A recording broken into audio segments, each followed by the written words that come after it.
Thank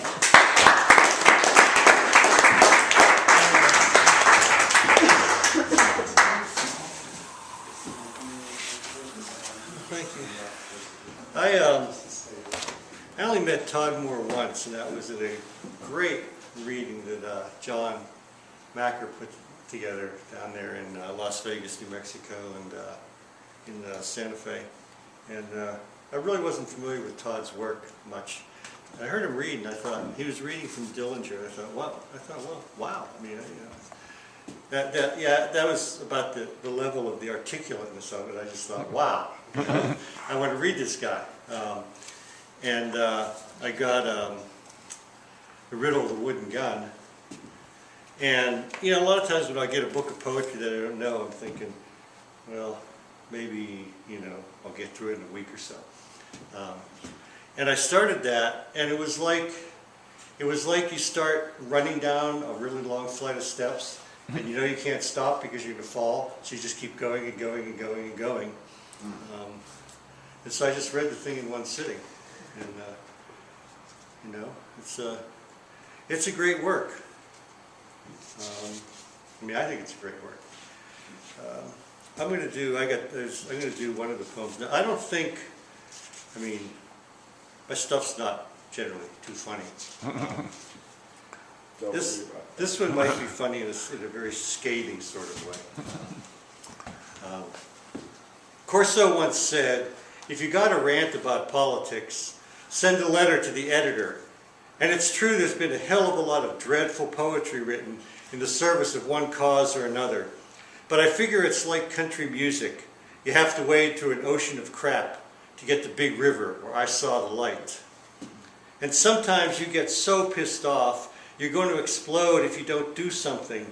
And so at the risk of making a big fool of yourself, you start to rant about why can't somebody write a poem that knocks a few teeth out of the mouths of all the greed heads, the little boy generals, the pissant politicians, the talkers with the stink of death coming from their mouths, the Wall Street ghouls who can't wait for us to die and grind our bones into dog food.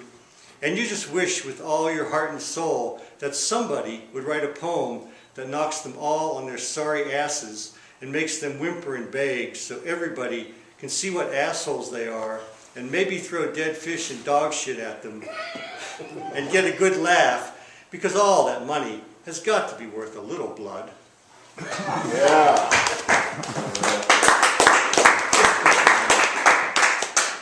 I'm going to read a few poems from Steel Valley, which is R.D. published at Lumix Press, and I think he did a great job with the layout of this book and the photography and everything.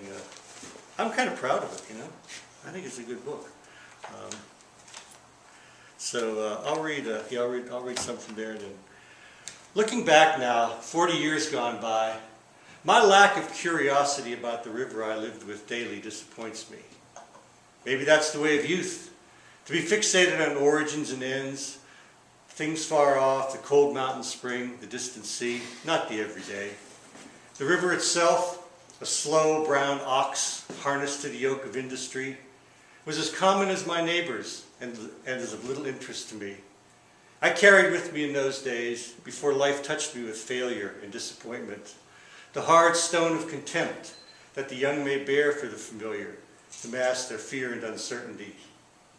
From the bluffs above Lock and Dam No. 2, I watched the tugs push their barges down the river, imagined the days and nights of their long journeys, past Pittsburgh, down the Ohio to the soft banked Mississippi, past all the towns with their wonderful sounding names, Gallipolis, Osceola, Tallulah, dreamed of the bayous and salt-washed rivers, sea tangled with life, spoonbills and ibises startling the cypress swamps, and the hot green cities, Baton Rouge, New Orleans, copper-haired women, skin sheened with sweat, and the ice-hot wail of a saxophone calling down heaven.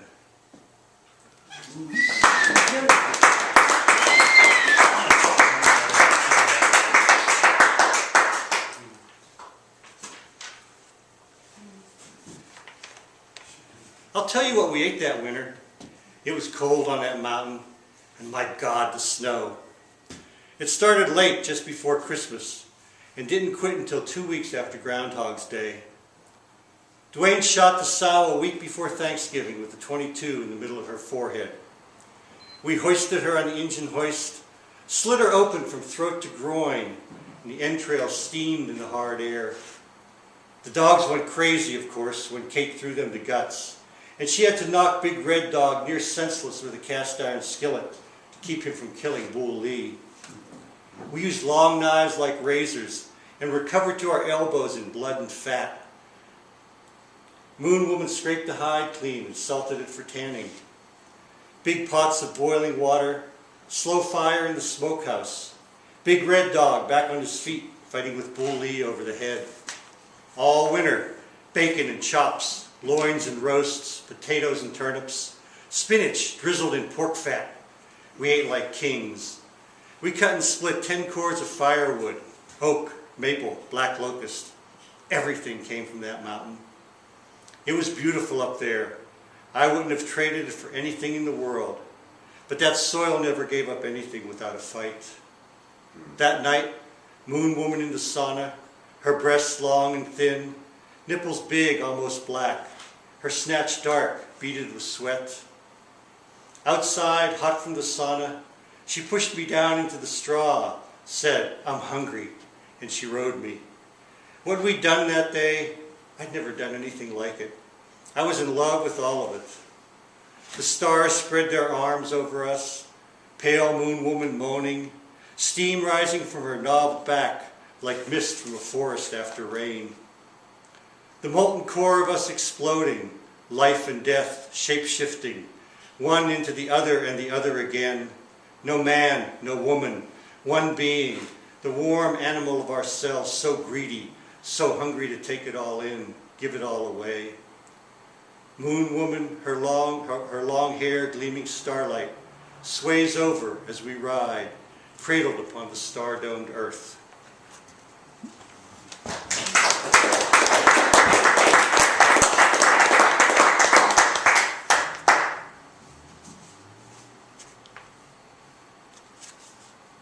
This poem is,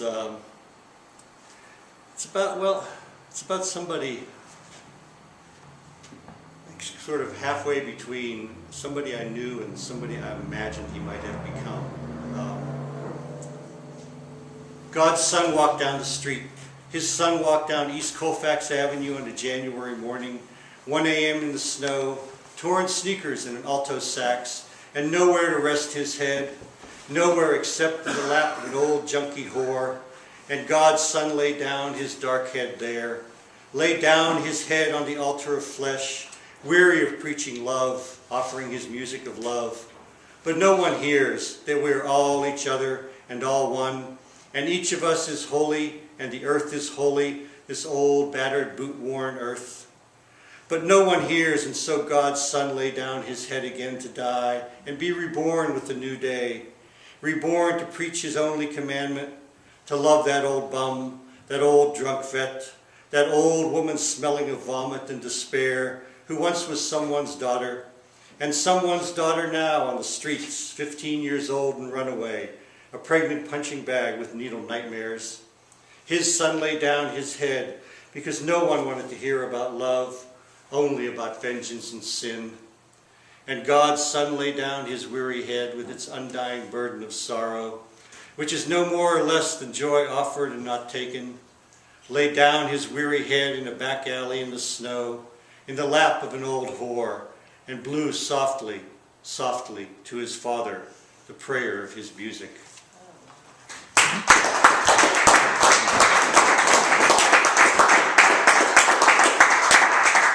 I'll read one more. I'll read the last poem from Steel Valley. The first one I read about the Monongahela River introduces the book, and then this is kind of caps it all up, because it really is about, it's about waters and the flow of waters. I've always been taken by rivers and water and how they flow. And it starts with a quote from Jack Kerouac from October in the Railroad Earth. "And I hear far off in the sense of coming night, that engine calling our mountains. A train will take you out of yourself, into the ever-falling curve of the earth, the star-washed rivers and the flowing hills, and the tractor dust of the prairies and corn-green farms of the prairies, and the cold streets and hot jazz nights of the cities. Maybe you're in the lounge car, feet up on the windowsill, watching the Colorado River, the long climb upstream to the headwaters, sagebrush to pine, to the tall snow-sculpted spruce, and the snow shining on the peaks in the evening light. And the train stops in Fraser in the cool evening air for a smoke break. The smokers in clusters, talking or silent under the first bright stars, as you and your woman walk along the train, smelling the mixed smells of diesel and cigarettes and the sawmill smell of fresh-cut wood, until the whistle blows everyone back into the cars for the night run into Denver. And now you've crossed the Continental Divide into the June night of east-flowing waters, and your sleeping wife's head gentle on your shoulder, the rails rocking you now down towards the great flat plains, and you sway through a tunnel to the big rush of sky, and there are the lights of Denver, small against the night and the endless rolling grasslands. And you're pulled out of yourself, a heart and soul and part of the big land. And the land calls you, and the swift mountain creeks of trout, the slow brown rivers of heron and farms, calls you down the South Platte to the Platte, across Nebraska, the Missouri, and the lands of the Mandan and Sioux and trappers, the hard times of the Dust Bowl, the stars bright and close. Here you are on a train, in love with a woman and the breathing of her breath. And here you are too on the Mark Twain, Mississippi, the broad black of the river, blacker than the sky, and the bars and chemical plants and music of St. Louis, down now through the heart of America, your country, stupid and beautiful. It tears your heart out how you love it, cruel and ugly, and as kind and generous as the world all at once. And the train runs out of the mountains, sheds the close breathing of pines for the big night sky, picks up speed on the flat run across the prairie and into Denver. Your heart's far to the east, though, on the Ohio of barges, and the mills of Wheeling, and the families of Marietta and Liverpool, secure in their beds, and the homeless under the salt-stained bridges, and the rich criminals in their gated mansions, and the working mothers with their clabbered rowhouse children, and the long heartbreak hoo of a tug pushing a train of coke barges as the pilot blows his horn coming down from Pittsburgh.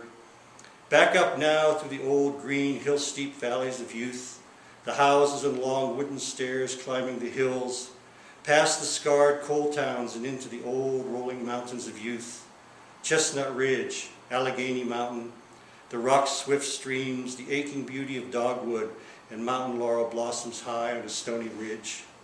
And your heart, with its yearning bigger than the years, and its dreams fulfilled or broken or still to come, settling now as the train slows beneath the highways, a light rain falling, switching past the graveyards of buses and the blank warehouses of late-night Denver, the weedy margins of train yards and the rain-black puddles of gravel and weeds, and into Union Station. And you nudge your wife gently awake and tell her, here we are.